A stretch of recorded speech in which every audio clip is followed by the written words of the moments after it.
खबर बगहा से, जहां बीजेपी के राज्यसभा सांसद सतीश चंद्र दुबे को केंद्र में मंत्री बनाए जाने के बाद बीजेपी कार्यकर्ताओं ने जश्न मनाया है। बीजेपी के राज्यसभा सांसद सतीश चंद्र दुबे ने अपने राजनीतिक पारी की शुरुआत पंचायत अध्यक्ष के रूप में की थी और फिर उसके बाद सतीश चंद्र दुबे विधायक बने।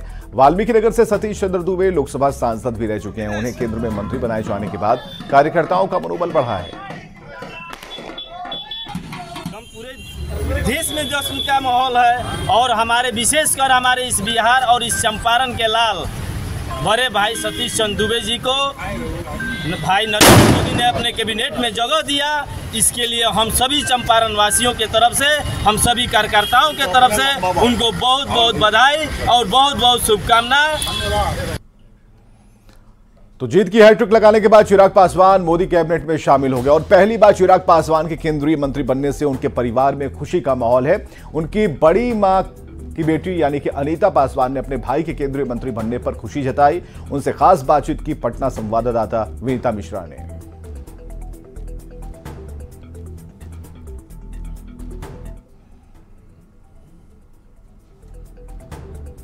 चिराग पासवान की इस जीत से उनकी फैमिली काफी खुश नजर आ रही है। उनकी बहन आशा पासवान हमारे साथ हैं, जो अपने पुराने पलों को याद कर रही हैं, साथ ही साथ अपने भाई को बधाई भी दे रही हैं क्योंकि उनका भाई अब सेंट्रल मिनिस्टर बन चुका है। आशा जी, ये कितना महत्वपूर्ण है, भाई सेंट्रल मिनिस्टर? बहुत बहुत बहुत महत्वपूर्ण है। खुशी हो रही है बहन की नजर से? बहुत खुशी है, बहुत खुशी। कहते हैं कि बहनों के लिए भाई बड़ा महत्वपूर्ण है और आपके भाई दो माह में इकलौता चिराग, नाम भी इसी कारण पड़ा चिराग जी। पापा के बाद यही कैबिनेट मंत्री बना है। हाँ। और पापा को जो विरासत है यही संभालेगा। छोटा भाई है, मेरे तरफ से आशीर्वाद। कैसा लग रहा है घर का एक छोटा बच्चा और मतलब ससुराल का कहते हैं कि बड़ा वो साला इम्पोर्टेंट होता है, तो कैबिनेट कहावत है ना कि सारी दुनिया एक तरफ, जोरू का भाई एक तरफ। हाँ। बहुत खुशी है। हम तो दूसरे दल में हैं। हाँ। लेकिन चिराग मंत्री बने हैं, कैबिनेट मिनिस्टर। मैं उनको तहे दिल से धन्यवाद और बधाई और ढेर सारी शुभकामनाएं देता हूँ। इनके पापा के बाद चिराग पासवान जो इनके भाई हैं वो कैबिनेट मिनिस्टर बने हैं और वाकई ये पूरे परिवार के लिए गर्व की बात है। कैमरामैन अजय दुबे के साथ विनीता मिश्रा, न्यूज़ 18 पटना। और जेडीयू ने लालू परिवार पर बड़ा हमला बोल दिया। मुख्य प्रवक्ता नीरज कुमार ने हमला किया। आरजेडी के लिए परिवार सबसे बड़ा है और आरजेडी के लिए फर्स्ट पोस्ट परिवार के लिए ही आरक्षित है। मीसा को पोस्ट देने में देरी क्यों हो रही है, सवाल नीरज कुमार ने उठाया है। उन्होंने कहा है कि मीसा भारती को आरजेडी संसदीय दल का नेता बनाने में देरी क्यों कर रही है। मीसा भारती को लोकसभा में आरजेडी संसदीय दल का नेता बनाने को कहा है, ये नीरज कुमार ने टिप्पणी की है, जो कि मुख्य प्रवक्ता और एमएलसी जेडीयू से हैं। आपके राजनीतिक विरोधी होने के बावजूद माननीय लालू प्रसाद जी, विनम्र अनुरोध है, जग जाहिर है, आपकी पार्टी के लिए फर्स्ट पोस्ट परिवार के लिए आरक्षित है। फर्स्ट पोस्ट फर्स्ट परिवार, तो फिर आदरणीय मीसा भारती जी को लोकसभा में संसदीय दल का नेता नियुक्त करने में विलंब क्यों कर रहे हैं? बेटी है तो क्या हुआ, बेटियां कहाँ बेटों से कम होता है? आपको तो मालूम ही है कि कैसे प्राणदायिनी होती है बेटियां।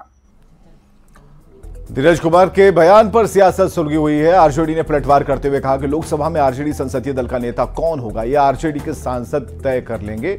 जेडीयू अपना घर संभाले, तो बीजेपी ने नीरज कुमार के बयान का समर्थन किया। आरजेडी संसदीय दल का लोकसभा में नेता कौन होगा, कौन नहीं होगा, ये राष्ट्रीय जनता दल का नेतृत्व राष्ट्रीय जनता दल के सांसद तय करेंगे।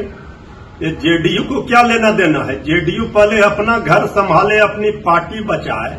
अभी तो 12 सांसद जीते हैं, 2 केंद्र में मंत्री बने हैं, तो बिहार का भला करें, बिहार की जनता के लिए काम करें। ये तो करेंगे नहीं, तो मेरे अंगने में तुम्हारा क्या काम है? पहले अपनी पार्टी बचाएं, अपना दल बचाएं, यही बहुत है। लालू प्रसाद जी के लिए परिवार फर्स्ट पोस्ट फर्स्ट है। यह सिर्फ कथनी नहीं बल्कि लालू के व्यवहार में भी दिखता है। 2 बेटियों को टिकट दिया। क्या पाटलिपुत्र और सारण से राजद के कोई योग्य उम्मीदवार नहीं थे? अपने 10वीं फेल बेटे को उप मुख्यमंत्री बनाया और दूसरे बहुरूपीय बेटे को मंत्री।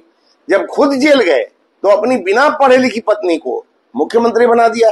परिवारवाद का विश्व कीर्तिमान स्थापित करने वाले लालू प्रसाद को अब अपनी बड़ी पुत्री को लोकसभा में राजद संसदीय दल का नेता बना देना चाहिए। इससे लालू जी की अवधारणा फर्स्ट पोस्ट, परिवार फर्स्ट और मजबूत होगी। बिहार सरकार में एसटी कल्याण विभाग के मंत्री जनक राम ने केंद्र की नई सरकार को देश के गरीबों की सरकार बताया। उन्होंने कहा कि विकास के एजेंडे पर ही जनता से एनडीए को सत्ता सौंपी है। उन्होंने नरेंद्र मोदी के नेतृत्व में डबल इंजन की सरकार में बेहतर काम होने का दावा किया और साथ ही यह भी कहा कि अधूरे काम अब तीसरे टर्म में पूरे होंगे। जनक राम से बात की दिल्ली संवाददाता अमितेश सिंह ने। बात करते हैं बीजेपी नेता और बिहार सरकार में अनुसूचित जाति जनजाति कल्याण विभाग के मंत्री जनक राम से। जनक जी, आप दिल्ली दौरे पर हैं, बीजेपी और एनडीए की सरकार बन गई है इस बार, सभी मंत्रियों के यहाँ आप जा रहे हैं और सबको बधाई भी दे रहे हैं, कितना बिहार में खुशी का माहौल है? आपने कहा कि एनडीए की सरकार बन गई है, ये एनडीए की सरकार नहीं है, बिहार प्रदेश के सहित देशवासियों को गरीब गुरबे की सरकार है। देश के यशस्वी प्रधानमंत्री नरेंद्र मोदी जी के नेतृत्व में जो 10 साल के शासन काल में काम किया, वो विकास के एजेंडे के माध्यम से देशवासियों ने तीसरी बार सत्तासीन किया है। तो हर्ष उल्लास हर वर्गों में है, हर समाज में है और हर तबके के लोग उत्साहित महसूस कर रहा है। बिहार सरकार में आप मंत्री हैं और केंद्र में देखा जाए तो बिहार के 8 मंत्री बने हैं, 4 बीजेपी के, 4 सहयोगी दलों के। बिहार को 8 मंत्री पद मिला है, इसको आप कैसे देखें? बिहार का विकास ज्यादा होगा? बिल्कुल, पूर्व से भी विकास होते रहा है। जो इसके पूर्ववर्ती सरकार रही है, विकास नाम से उनको चीड़ था, लाठीराज, गुंडाराज, बम राज, खून खराबा कराना, वर्ग संघर्ष कराना, तो उनकी आदतन रही है। लेकिन जब से एनडीए शासन आया, देश के यशस्वी प्रधानमंत्री है श्रद्धेय अटल बिहारी वाजपेयी रहे और बिहार के यशस्वी मुख्यमंत्री आदरणीय नीतीश कुमार जी के नेतृत्व में बिहार में चहुमुखी विकास हुआ। खुशी इस बात की है कि नरेंद्र मोदी जी के नेतृत्व में और चहुमुखी विकास हुआ। डबल इंजन की सरकार है, बिहार में अपनी सरकार है, देश में अपनी सरकार है। जो काम है अधूरा रह गया था, वो तीसरी टर्म में वो निश्चित रूप से पूर्ण होगा। चलिए, बहुत बहुत धन्यवाद। तो ये थे बिहार सरकार में मंत्री जनक राम। कैमरामैन प्रहलाद के साथ अमितेश सिंह, न्यूज 18 दिल्ली। और भागलपुर लोकसभा सीट से कांग्रेस उम्मीदवार अजीत शर्मा की हार के बाद पार्टी में विवाद शुरू हो गया। कांग्रेस के जिलाध्यक्ष और लोकसभा सीट से उम्मीदवार अजीत शर्मा आमने सामने आ गए। कांग्रेस जिलाध्यक्ष की ओर से हार की समीक्षा पर बैठक की गई। इसमें उम्मीदवार पर कार्यकर्ताओं के साथ जिलाध्यक्ष को नहीं पूछने का आरोप लगाया। जिलाध्यक्ष ने उम्मीदवार के अहंकार की वजह से हार की बात कही। दूसरी ओर कांग्रेस विधायक और उम्मीदवार रहे अजीत शर्मा ने जिलाध्यक्ष पर लापरवाही का आरोप लगाया और इसे लेकर प्रदेश के साथ राष्ट्रीय अध्यक्ष को पत्र लिखने की बात कही।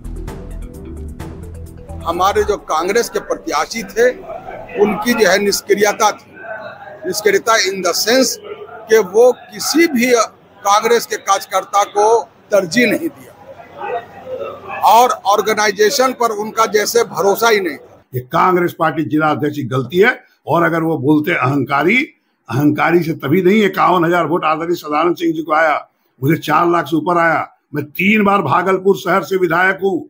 क्या जनता मुझे वोट दे रही है और आप हमको अहंकारी बोलते हैं?